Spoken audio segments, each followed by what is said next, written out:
Olá pessoal, tudo bem? Aqui é Pablo Leite, cirurgião bucomaxilofacial. Hoje eu vou apresentar para vocês um caso onde que a gente realizou uma disjunção maxilar, né, cirurgicamente assistida, com uma ARP, né? Ou seja, é uma Mini Screw Assisted Rapid Maxillary Palatino Expansion, né? Ou seja, é uma expansão da maxila associada com um expansor, só que ancorado, né, na estrutura óssea, né? E quando nós fazemos a disjunção maxilar cirurgicamente assistida, o que a gente tem que ter em mente? O que a gente corrige, né? E o que sempre a gente vai conseguir obter, até onde a gente consegue ir, né? Quais são os benefícios que esse paciente vai ter, por que ela é indicada, né? E até quando esses benefícios, qual é o limite desses benefícios, tá? Então, aqui está a nossa paciente no pré-operatório, onde a gente pode observar nitidamente, né, que existe uma deficiência transversa no arco maxilar, ou seja, no arco superior. É um arco bem triangular, né? Mas a principal indicação, claro que essa paciente vai ser submetida a uma outra cirurgia ortognática para reposicionamento da maxila e da mandíbula, né? Mas aqui nesse caso a principal indicação foi para que a gente conseguisse uma compatibilidade na distância intercanina, onde a gente pode observar que a distância intercanina superior ela é muito inferior à distância intercanina inferior, né? Então, o principal objetivo aqui foi o que? Aumentar essa distância intercanina superior para que a gente no pós-cirurgia ortognática, né, pudesse ter uma relação oclusal favorável, ou seja, teve que ter um ganho na estrutura óssea e na dimensão transversa. E esse caso, né, esse expansor palatino, né, que foi apoiado com minoparafusos, ele foi projetado pela Kika Orthodontics, né? Então aqui a gente vê algumas imagens diagnósticas, como a classificação da sutura palatina mediana, né? Que nessa classificação, onde a gente observou que existia uma maturação esquelética já no estágio E, que é um estágio avançado, a sutura ptérigo-palatina, né? Também um aspecto homogêneo, né? Sugestindo também nesse aspecto ósseo homogêneo um estágio avançado de maturação esquelética, né? E aqui a sutura pitérigo, a sutura zigomático-maxilar, né? Que também estava no estágio de maturação esquelética avançado, estágio final, né? Então, dentro desse nosso planejamento, né, a gente optou por colocar 4 mini implantes na região anterior. A gente pode observar aqui o planejamento cirúrgico da localização desses mini implantes, né? 2 mini implantes medianos, tanto no lado direito e no lado esquerdo, implantes um pouco de comprimento um pouco menor, né? E para completar, né, para facilitar que a gente tenha um expansor totalmente apoiado na estrutura óssea, né, sem apoio dentário, né, a gente também optou por instalar 2 mini implantes, né, na região dos molares, na região dos primeiros molares. Então aqui a gente pode ver o nosso planejamento, podemos observar a direção, podemos observar o comprimento, a profundidade, como esses mini implantes foram inseridos. E isso gerou um projeto 3D, né? Nesse projeto 3D a gente pode observar ali a localização desses mini implantes, né? Que gerou o que? A impressão desse nosso dispositivo, né? Que foi bandado antes da cirurgia. Então a gente mesmo assim a gente fez uma bandagem nos primeiros molares com uma ancoragem em pré-molares, né? Mesmo sabendo que o apoio realmente, né, vai ser em estrutura óssea, tá? Aí fomos para nossa cirurgia. Eu optei por uma técnica bem tradicional, né? Até porque o que importa não é o que você descola, é o que você abre, o que importa é como você abre, né? Que vai realmente influenciar no edema pós-operatório, né? Caso de junção, eu sempre gosto de fazer uma boa fragilização da estrutura óssea, né? Acessos aonde eu consiga, de uma maneira delicada, avançar os tecidos sem traumas, margens cirúrgicas, sem grandes tracionamentos, né? E aí, nessa mesma cirurgia, o disjuntor que já estava bandado, né? A gente fez o que? Instalou os mini implantes na hora da cirurgia, né? Então os 6 mini implantes foram instalados na hora da cirurgia, né? E a gente já realizou o que? Realizou uma pequena abertura do disjuntor. Como a gente pode observar aqui nesse slide, né? A gente já tem uma separação entre os dentes, né? Então, a comparação com o pré-operatório, isso aqui foi a disjunção transoperatória que a gente obteve.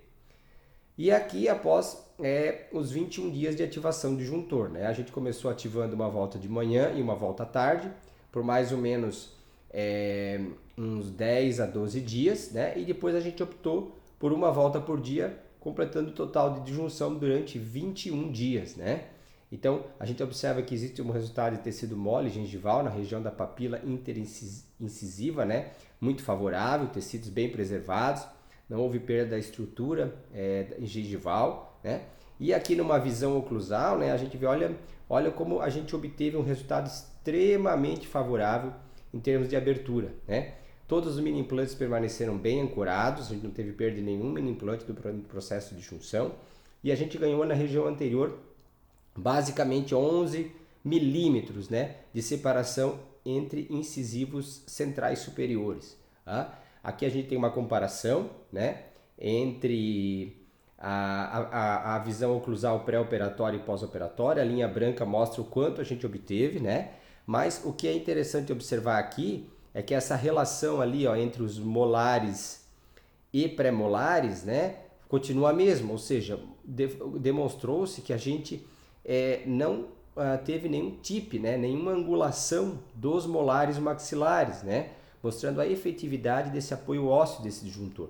Tá? Então ó, a gente observa aqui também o ganho, né, na dimensão intercanina, né, a linha branca é a dimensão intercanina pré-operatória, a vermelha, a seta vermelha é a dimensão intercanina pós-operatória, e aqui mais uma comparação através de gráficos dos ganhos. Olha como a gente foi efetivo nos ganhos, né? E quando a gente vai lá para a tomografia, olha que abertura sensacional a gente conseguiu na região anterior. É uma abertura entre as maxilas, uma abertura paralela, né? Não houve nenhuma angulação das maxilas durante esse processo de abertura do disjuntor. E sim, as maxilas elas se separaram de uma maneira simétrica e homogênea, tá? Aqui mais uma vez a figura do disjuntor, mais uma vez a vista oclusal, mostrando como o suporte, né, da estrutura óssea pelos mini implantes conduziu a uma separação homogênea das maxilas, né? Sendo que a separação envolveu o processo horizontal do osso palatino. Olha como a gente conseguiu uma separação bem no meio do osso palatino, que faz parte do palato duro, tá? Mais uma vez aqui a figura da abertura, né? Como a gente conseguiu abrir bem, tá? E aqui numa visão, né, pré e pós, só que claro, aqui a gente tem o que? Uma autorrotação mandibular, né? Mas a gente observa como a gente conseguiu um ganho em perímetro do arco maxilar, tanto no lado direito quanto no lado esquerdo. Olha como o arco maxilar atingiu uma dimensão de expansão bem significativa.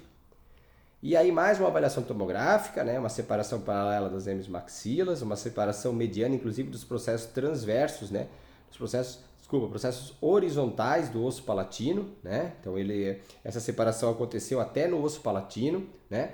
E a rotação das hemimaxilas, tanto direita quanto esquerda, que aconteceu a nível de processo pterigoide, né? E foi uma separação mediana, né, dos processos ali, ó, tá? E quando a gente vai lá para a estrutura nasal para observar se houve algum desvio no septo nasal ósseo, né? Você observar que não houve nenhum desvio, né? Olha como o septo ósseo nasal se manteve, né? E a espinha nasal anterior, que a gente fez uma técnica subespinal, também se manteve. Então isso fez com que a gente não tivesse um efeito, né, que seria extremamente deletério para o paciente, de desvio de septo nasal, tá? Junto com isso, né, fica bem evidente quando a gente avalia e compara a tomografia pré e pós-operatória, os ganhos entre as conchas nasais e o septo nasal. Olha como o espaço ali respiratório aumentou, ó, tá? Olha que ganho fantástico em termos de espaço de via aérea para paciente, né?